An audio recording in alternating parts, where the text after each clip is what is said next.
সুপ্রিয় দর্শক, এই মুহূর্তের সবথেকে বড় খবর। দর্শক, আর.জি. কর কাণ্ডের জের এবার রাজ্যের বর্ষীয়ান আইনজীবী অর্থাৎ আর.জি. কর কাণ্ডের মামলা লড়া রাজ্যের বর্ষীয়ান আইনজীবী কপিল সিব্বালকে একেবারে ধুয়ে দিলেন প্রদেশ কংগ্রেস সভাপতি অধীর রঞ্জন চৌধুরী।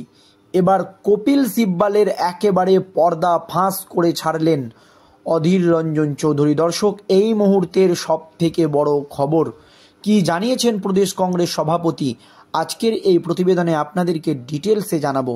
দর্শক, আপনারা সকলেই জানেন এই আর.জি. কর কাণ্ডে মহিলা চিকিৎসকের মৃত্যুর ঘটনা 1 মাস পার হয়ে গেলেও সমাজের সমস্ত শুভবুদ্ধি সম্পূর্ণ মানুষ রাস্তায় নেমে তীব্র প্রতিবাদ জানাচ্ছে ন্যায্য এবং দ্রুত বিচারের দাবিতে।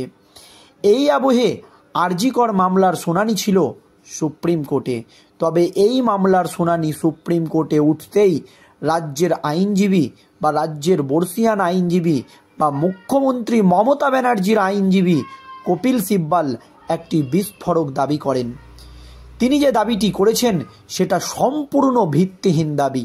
তিনি দাবি করেছেন জুনিয়র চিকিৎসকরা কাজে যোগ দেওয়ার না কারণে কাজে জুনিয়র চিকিৎসকরা যোগ দেয়নি, সেই কারণে রাজ্যের প্রায় 23 জন সাধারণ মানুষের মৃত্যু হয়েছে, 7 লক্ষ লোক হয়রানির শিকার হয়েছে।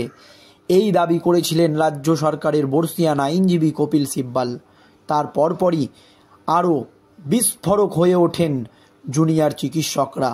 তারা পরিষ্কার বলেন যে কপিল সিব্বাল যে দাবি করেছেন সেটা সম্পূর্ণ এবং ভিত্তিহীন।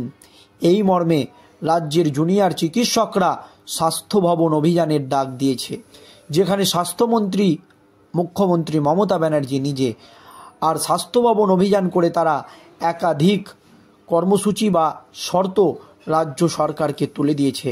তাদের যে দাবি, সেই দাবি যতক্ষণ না পর্যন্ত মমতা ব্যানার্জি সরকার মেনে নিবে ততক্ষণ না পর্যন্ত তাদের এই কর্মবিরতি এবং তাদের এই আন্দোলন চলবে।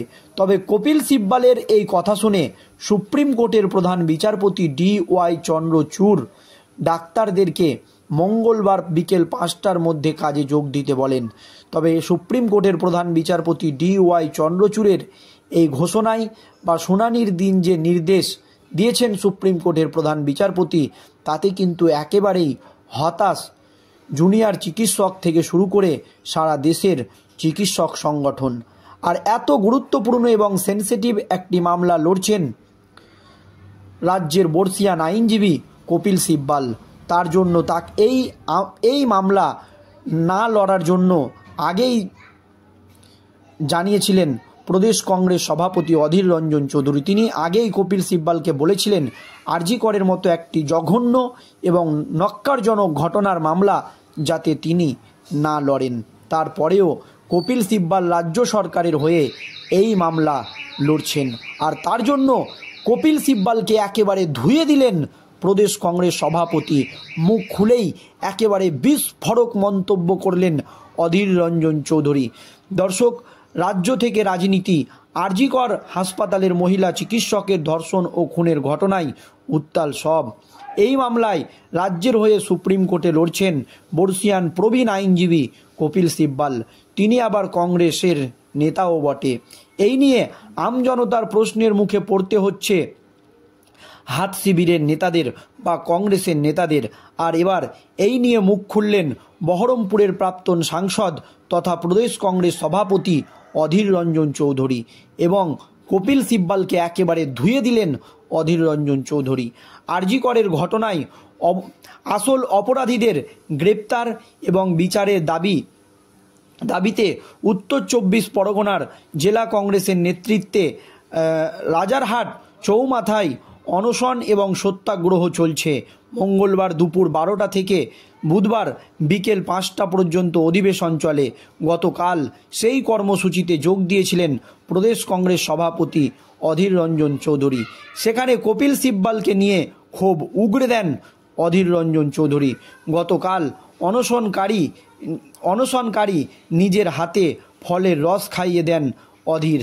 তাদের অনশন ভঙ্গ করানোর পাশাপাশি স্থানীয় কিছু রাজনৈতিক কর্মীকে কংগ্রেসে যোগদান করান অধীর রঞ্জন চৌধুরী। এরপর সাংবাদিকদের মুখোমুখি হয়ে আরজিকর ইস্যু নিয়ে মুখ খুলেন। কপিল সিব্বলের প্রসঙ্গ উঠতেই বলেন, আমি সামনে পেলে জুতোর মালা পরানোর চেষ্টা করতাম। অধীর রঞ্জন চৌধুরী পরিষ্কার বলেন, আমি যদি কপিল সিব্বলকে সামনে পেতাম তাহলে জুতোর মালা পরানোর চেষ্টা করতাম। টাকার জন্য মানুষ কত নিচে নামতে পারে, এছাড়া ওনার সম্পর্কে আর কি বলতে পারি। দেখুন দর্শক, এখানে প্রদেশ কংগ্রেস অধীর রঞ্জন চৌধুরীর একেবারে পরিষ্কার মত যে কপিল সিব্বলকে আমি যদি সামনে পেতাম তাহলে তাকে জুতোর মালা পরাতাম, এবং টাকার জন্য, শুধুমাত্র সামান্য গুটি কয়েক টাকার জন্য মানুষ কত নিচে নামতে পারে আমি আর কি বলতে পারি, বলেন প্রদেশ কংগ্রেস সভাপতি। একই সঙ্গে এদিন জুনিয়র চিকিৎসকদের পাশে থাকার বার্তা দিয়ে বহরমপুরের প্রাক্তন সাংসদ বলেন, এই জুনিয়র ডাক্তাররা দেখিয়ে দিয়েছে আন্দোলন কিভাবে করতে হয়, যাদের কোনো রাজনৈতিক রং লাগে না, কোনো রাজনৈতিক পতাকা লাগে না, কোনো নেতার দরকার নেই। হক বিচারের দাবিতে কিভাবে আন্দোলন করতে হয় সেটা তারা শিখিয়ে দিচ্ছে সাধারণ মানুষকে। প্রদেশ কংগ্রেস সভাপতি অধীর রঞ্জন চৌধুরী বলেন যে হক বিচারের দাবিতে, ন্যায্য বিচারের দাবিতে কিভাবে আন্দোলন করতে হয় তা জুনিয়র চিকিৎসকরা শিখিয়ে দিচ্ছে বাংলার মানুষকে। এর পরপরই আরজিকর ইস্যুতে রাজ্যের মুখ্যমন্ত্রী মমতা বন্দ্যোপাধ্যায়কে নিশানা করে অধীর বলেন, রোজই রাজ্যের মুখ্যমন্ত্রী নানান অজুহাত করে লোক দেখানোর চেষ্টা করছে। দেখো, আমি চিকিৎসকদের পাশে রয়েছি।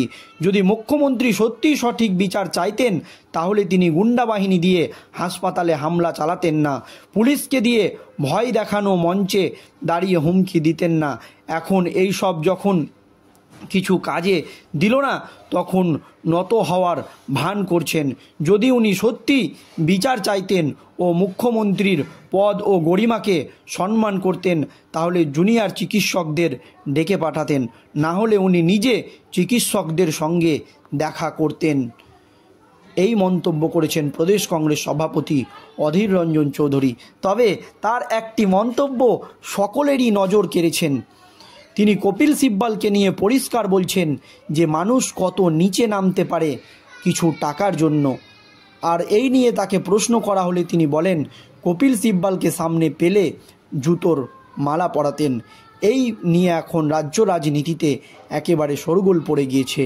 যদিও কপিল সিব্বল একজন বর্ষিয়ান আইনজীবী, কংগ্রেস নেতা, তারপরেও সত্য কথাটাই হয়তো বলেছেন অধীর রঞ্জন চৌধুরী। দর্শক, অধীর রঞ্জন চৌধুরীর এই মতামত নিয়ে আপনাদের মত অবশ্যই ভিডিওর কমেন্ট বক্সে জানাবেন। ধন্যবাদ।